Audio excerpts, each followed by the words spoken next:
Hey YouTube, what's going on? Halo Guy here. I'm back with my second episode of Waypoint Talks. If you haven't checked out the last video, I highly recommend you do so. But in summary, what we're doing is going through a couple of popular topics on Halo Infinite on the Halo Waypoint forums. So I basically just go in on a Friday morning, pick out the topics on the front page that have the most replies, and I just go over them briefly in here. Topics for today then.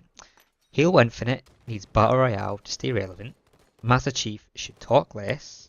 And Infinite should be rated R, which I was like, okay, what's R? I looked it up. It's basically, you have to be over 17 to buy the game. Anyway, on to the first topic, which is Halo Infinite needs Battle Royale to stay relevant. Now, in general, everyone's seems to have this negativity towards Halo getting a Battle Royale game mode, even though that's exactly what it is.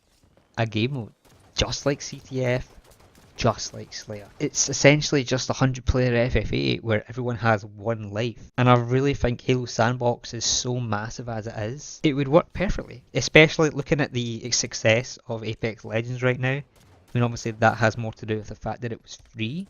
But even still, like that shows it's a game mode that people are demanding right now. And I reckon even in a year's time, it's still going to be popular. The rise of Battle Royale is still steadily going up even to this day. I mean, when did Fortnite start becoming popular? Like I think 3 years ago? I have no clue. I don't play the game personally, but you can't deny, even if you don't like it, that it has made waves in the scene right now. So, at the end of the day, even if the Battle Royale doesn't do well, it's not really going to hurt the game much, is it? It's one map at launch. They could do one map. That's all they have to make. And they could do what Blackout did and just rip maps out of previous Halo games. Like, you get a lockout, guardian, a pit, high ground, standoff.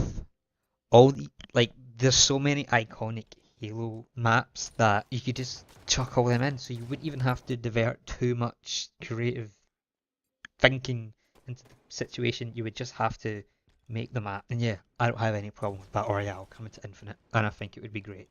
And it would be even better, I think, for the game if it was free. That would allow people into a little bit of insight into how Halo plays as a whole, and then maybe even purchase the whole game if they're interested in playing the multiplayer or even the campaign.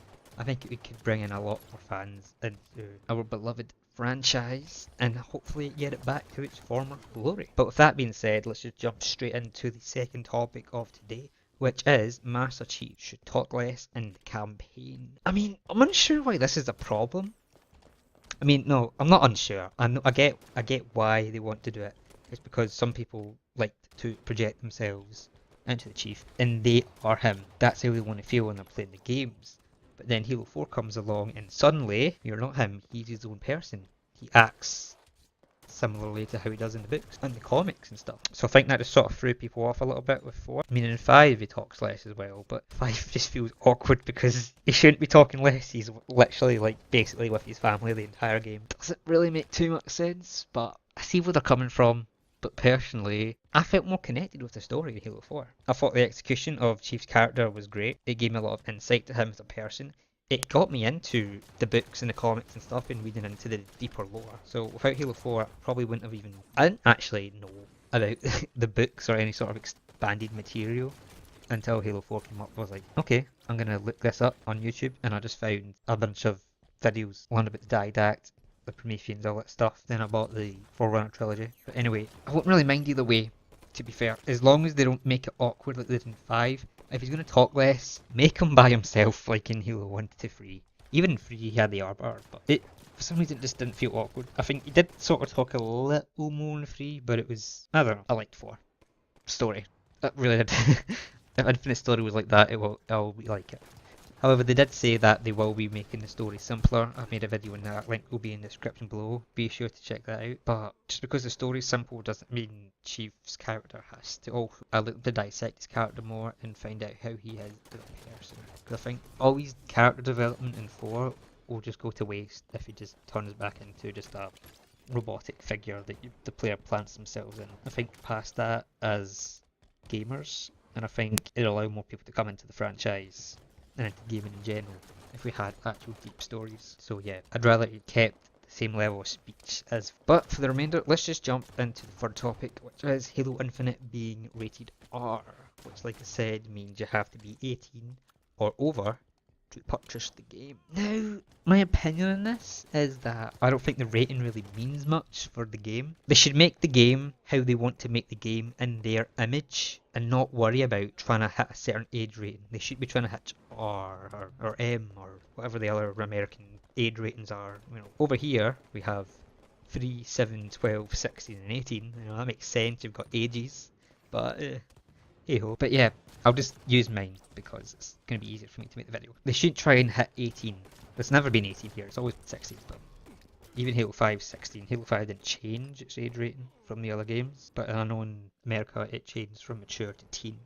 Which, in my opinion, Halo should have always should have been teen. I don't really understand how. Well, maybe not. See, we have a little 16, which is in between sort of teen and mature, I suppose. I think that is a good rating. If the game does happen to be suitable for 18 and over, or 12 and over, it doesn't matter. As long as they didn't take aspects of the game out in order for them to hit that certain target age. They should make the game in their image. They should make the game how they want to make the game. And they shouldn't try and censor parts of it just so they can hit a certain age rating. That's nah.